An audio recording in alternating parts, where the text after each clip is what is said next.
Namaste, everyone. Welcome to the season two of Stories You Should Know. Our guest today is an occupational therapist, a counselor, and founder of Sex, Love, and OT, a sex positive space for everyone to embrace their whole being. She has been working towards making the idea of sexuality in public spaces and various other cultures safe, enhancing awareness amongst general and healthcare community about the role of occupational therapy in sexuality and making people aware of the human and sexual rights. Please welcome Dr. Sakshi. Hi, Sakshi. How are you? Thank you for being part of Stories You Should Know. I don't think people can see the huge smile that I just gave, but I'm so excited to be here and just be a part of this conversation because I think every story has something behind it. So I think probably mine has too. We never know. Absolutely. I want to start, first of all, I want to start by asking you for general masses, people who do not know what an occupational therapist is, what you do, exactly. Like, how is Sakshi helping people? Please tell So us. I'm doing a lot of things at the moment. I'm like spread across it, but I'll just start with what an occupational therapist is because it's a baby profession at the moment, at least in India. So the whole premise of occupational therapy is that people engage in occupations, and these occupations can range from something as basic as taking a shit, brushing our teeth, dressing up, or as dynamic as cooking, going to work, engaging in our leisure occupations, or even sex, dating, and so on and so forth. So we are saying everything that a human does is an occupation, and that can be impacted by many reasons. That could be physical, that could be external, that could be because of their mental health concerns or any other comorbidities. So that is where an occupational therapist joins in, and we sort of help people figure their life out, figure their shit out, and everything in between. And what about the popularity of this job in a place like India? Because I'm asking this because हमारे यहाँ सब कुछ घर वाले figure out करते हैं लोगों के लिए. Yeah. So that's the beautiful thing about this profession is that there is no age barriers. It's abhi bhi, matlab it's even though it's spreading, you would see that occupational therapists, no matter which healthcare professional you talk to, they'll be like, "Ye occupational therapist matlab pediatrics." But the thing is, in India, the mentality still goes this way that you'd rather invest money in our children than in our own selves or than make our lives more easier. चल रहा है ना, cut रहा है ना, तो चलने दो. But I think with sexuality becomes such a vulnerable part and such a vulnerable aspect that is so attached to our self-worth and self-confidence due to the lack of knowledge and awareness that I think that's the only reason why I think people are like, we want to seek consultations, we do want to reach out, we do want to learn more. So it's less about the occupational therapist here to more about, oh, she talks about sex positively. So this is a good person, this is the right person. So I think it's still going to take some time for us to establish our roots as a profession. But हम क्यों हैं फिर मैं क्यों हूँ इसीलिए तो है हम. Right. And also because the kind of subjects you are tackling, I mean, in our country right now, because the information is not there, that kind of education is not there, that the people do not understand that consulting, maybe a psychologist, right, is something good for them, that is something that's going to help them. Right now, we still have taboos like, oh, he's going to be mentally ill. That's the only reason this person is consulting a psychologist. क्योंकि पागल है. That's the kind of correlation we have with these things. But then consultants like you come in, therapists like you come in who are telling people about how to start living a healthy life. So do you think that your particular profession is a step more tough for people to accept? Because here you are talking about things like sex. In some ways, yes, because like I said, when it's about any other talk therapies, when you're talking about psychologists, counselors, the association, the way that we work is very hands off. However, in any other therapy profession, such as my profession, or say speech and language profession, or when we are talking about physiotherapists, it's a very hands-on profession, right? But again, finding that slight balance between, we are not going to have sex with our clients, but we are still going to use our touch so in therapeutic ways, or help clients to explore touch in more therapeutic ways and understand these things. The With the pandemic, I think the loneliness factor shot up like anything, and people were still That's at true. homes, and they were still figuring out, up though we have 12 hours with each other, what are we going to do? Earlier it used to be like 4 hours and you were okay with it, but the whole loneliness factor shot up so much that people just wanted to know that if they could have sex or not. They have no idea what they are actually seeking. It's just the whole looking at sex with like these rose colored glasses, knowing that, we have figured everything out, we will know what we are supposed to do, Right. but never knowing what's happening or not happening. But, like you said, the, the part of, I say this, professionals do find are somewhat threatening.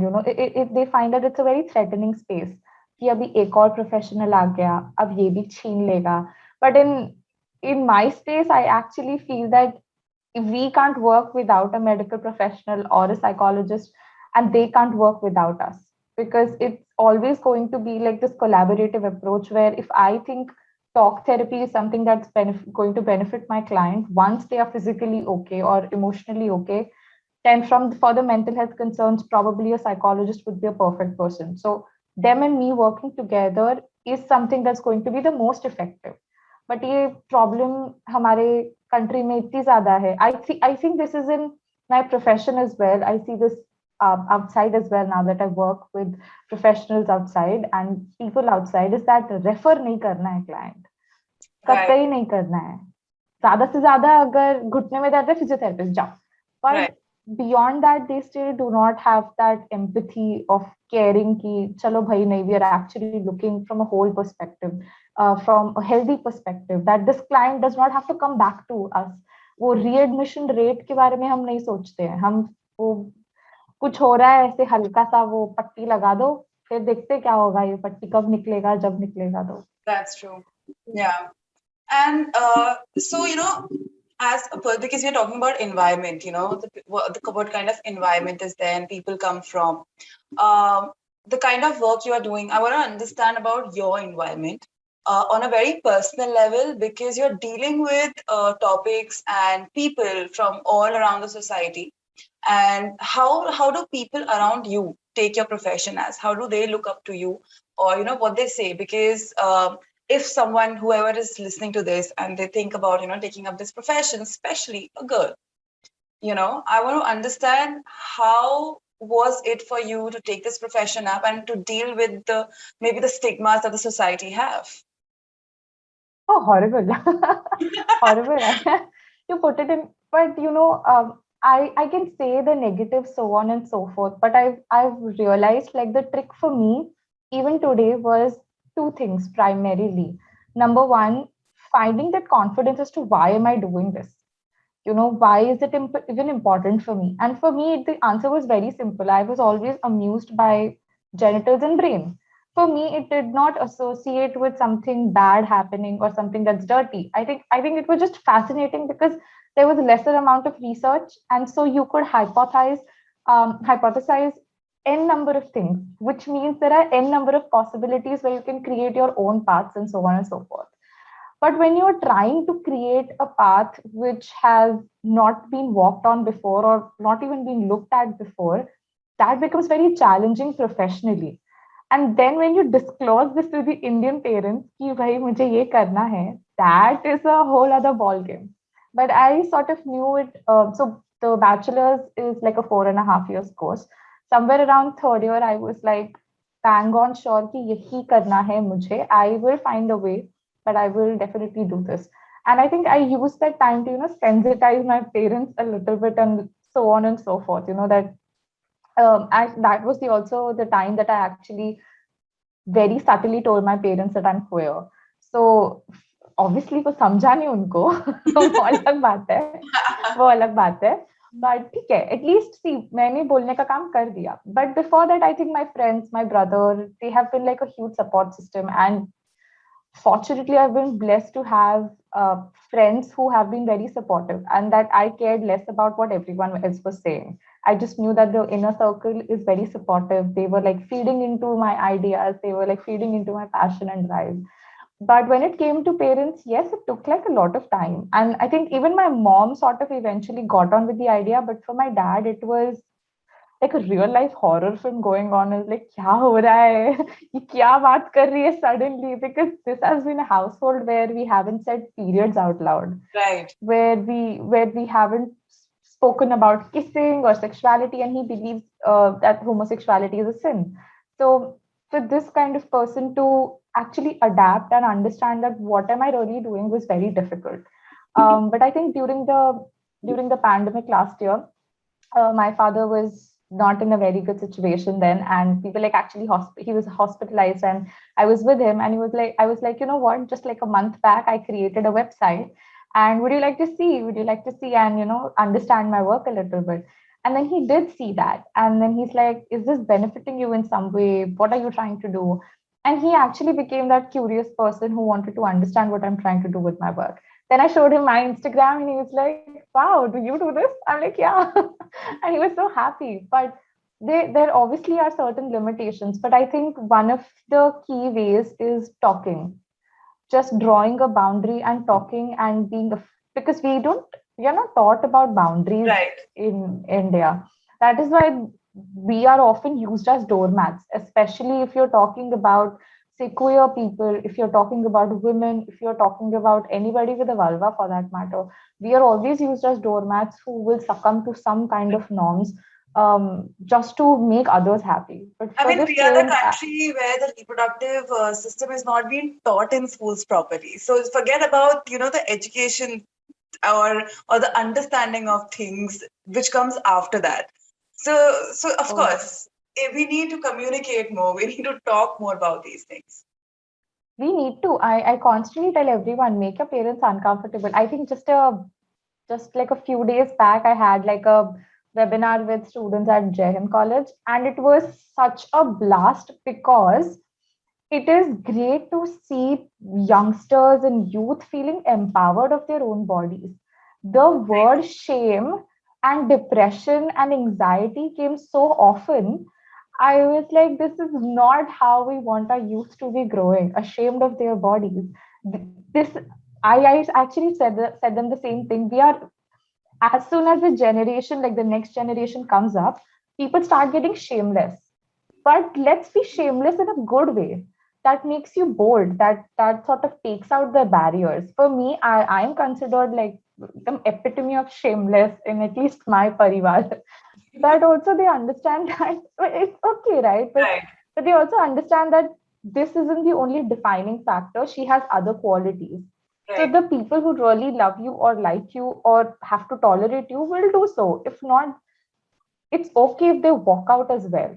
right, We are so scared of feeling that heartbreak that अरे they are walking out of my life. जाने दो, right, negativity जा रही है, right. आनी होगी वापस वापस और आएगी. I know, So and I can so well relate to it because a lot of my friends or anyone who knows me who's listening to this thing, they know that these two girls are gonna gel well because I am the kind of person who's very open about the sexuality also. And if it comes to my periods or whatever it is, I'm like, listen, you have to go buy me that. I'm in pain, I have my periods. I cannot move, I'm bleeding.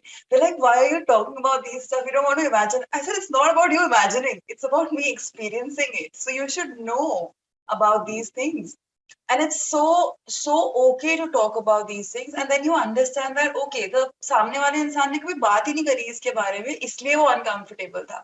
And they become so at ease after some point of time that you realize that okay, conversation is the key for these things. You have to start talking to break these barriers. yeah, I mean, I think there was so much fear associated with just changing, going from like napkins to tampons to menstrual cups. My mom was like, "नहीं बेटा, नहीं ये नहीं अंदर Exactly. नहीं डालते कुछ भी, अंदर कुछ नहीं जाता."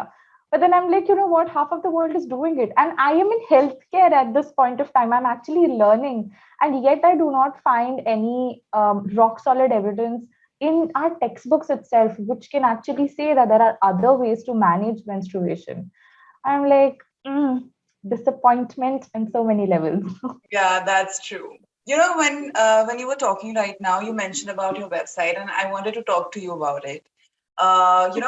This entire project of yours, Sex, Love, and OT, which sounds like a movie title, Yes, completely. yes. That was the motive. I'm kind of Yeah, that. yeah. Yeah. So, tell us something more about it. How do you interact with people via it? How's it useful? So there are lots of things that I'm doing at the moment. In a way, like I said, so the first thing that I said is that I work with people across the globe and across the lifespan. So it's right from 3 years and above. Anybody with any concern can come to me, reach out to me, and so on and so forth. Now, the section is divided between either sexuality concerns, emotional concerns, and mental health. These are the three broad areas that I'm working on. And since I started this during the lockdown last year, so then all the consultations are telehealth based. So at the moment, I've had more than like 60 plus clients since last year. This is like a globally where it's not just clients from India, but also the US, UK, Australia, a few from Europe, but and just one from Canada. So that's how it's been. The second aspect of the website was to also cater to professionals as well, because if I was clueless, I'm young. Okay, I'm 24. I graduated when I was like 22 or something. And if I am as clueless, imagine there is an entire generation before me, an entire generation after me, who's going to be as clueless about sexuality and gender and mental health. And so I also work with them. Some of them actually create capstone projects, which is basically like thesis in their master's projects or PhD projects, or some of them actually want to learn and understand, and so I give them like a one-on-one mentorship, and we sort of elaborate the goals as to how our healthcare professionals supposed to conduct themselves in these in the area of sexuality. And the last part of it is for parents and caregivers. So for neurodivergent children or people with disabilities or partners who have disabilities, where parents and caregivers and caretakers become like the primary aspect, where they are handling a lot of things and the person cannot. So this is how the services are sort of branched out. It's so vast at the moment. Wow. Um, yeah, because I thought I cannot do it on just one level. If I'm Right. telling healthcare professionals to do it, I cannot train every single healthcare professional on planet Earth. But if I sort of try, then probably I'm enabling one or two people and they can lead on to and do more things. But at the same time, I still have to work in the community and on an individual basis with the clients, so that even they know the kind of things and their bodies and everything that they've been dealing with. And like I said, with pandemic, everything just sort of the entire personality of a person was like deconstructed. So That's that true. was, yeah. And the second part is, I think, associated with Instagram, where I put these content creation things. There are like, I have blogs written up over there. I have a section which is called as in my DMs, where people on Instagram constantly, apart from dick pics, there are some people who generally have these yeah, they have these common themes which people obviously ask questions about, and I anonymously post these questions and like give my answers in the most nicest or the most sassiest way, depending upon how absurd the question is. And then there are video resources where I talk about lubricants, where I talk about certain models for professionals. I talk about anxiety and how what happens, what does not happen when we are doing things. And yeah, that's and there's like one amazing section that I absolutely love, which is about resources,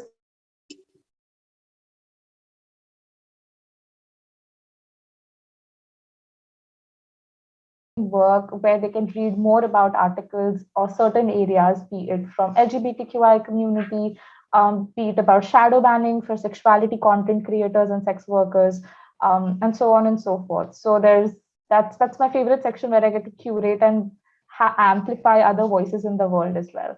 So That's my website in a nutshell. I mean, that's not a nutshell. First of all, let's just say that, and it's kind of amazing work that you are doing.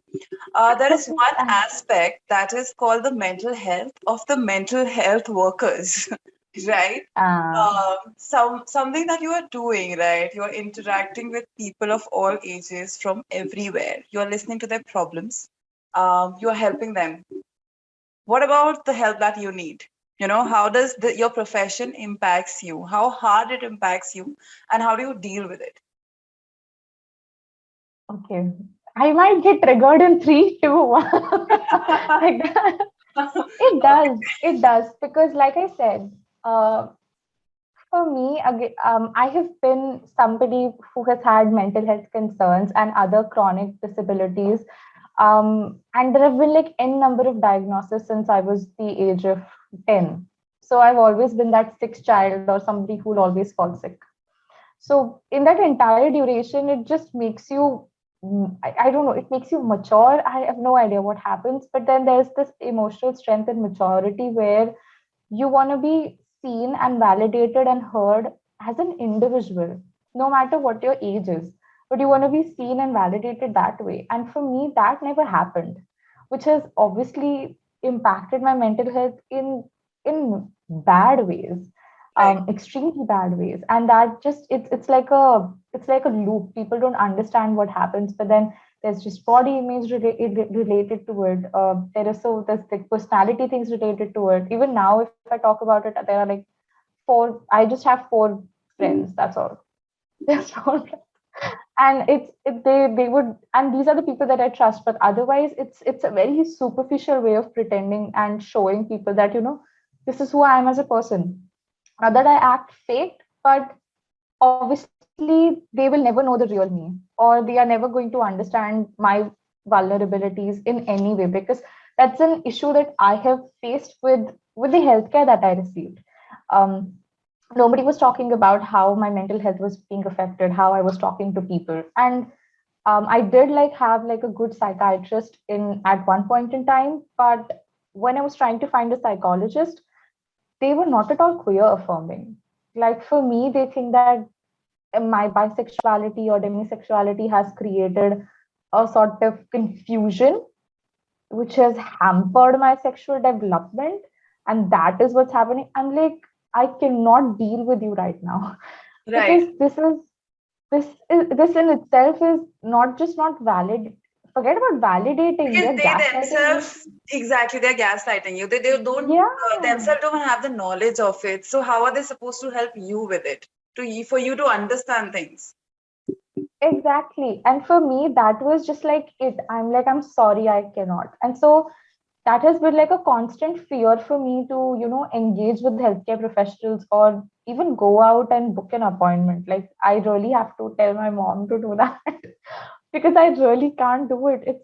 It's frightening. It's so frightening for me. So even at this point in time, I know that I really need a psychologist, but I'm so scared with whatever experiences I've had to actually reach out. But most of most of my this is very unhealthy. Anybody who's listening, please don't do this. I repress it, but there is also a factor of, like I said, emotional maturity and strength where I know how I can handle and know how much to repress and when to reach out. So please don't try these stunts. But I would definitely say that for healthcare professionals, once you're there as a mental health professional, it becomes very difficult to seek the services or the kind of care that you would actually give out to your clients. Right. I think that's So that's that's one reason that you might be even more careful with the kind of care you give out to your clients, so that they don't face the same things that you have faced. You want them to be very satisfied, very mentally healthy by the end of the course, or the treatment, the sessions. So I think that's yeah, something that pushes you a little bit more every single day. absolutely. Why do you think I'm like a single person doing everything? Right. I still don't like, I don't have like a team or anything. It's just me everywhere, all over the place, be it booking appointments, coming here, doing this, doing that, because I want that. As long as I can do it, I would definitely like to keep that personal touch and meet someone at a human level. I understand that. So Yeah. and it's so validating for everyone to see each other as humans and not know that अरे क्या attitude है, followers आ गए तो ऐसे हो रहा है, Yeah, or she completely. thinks some big of herself.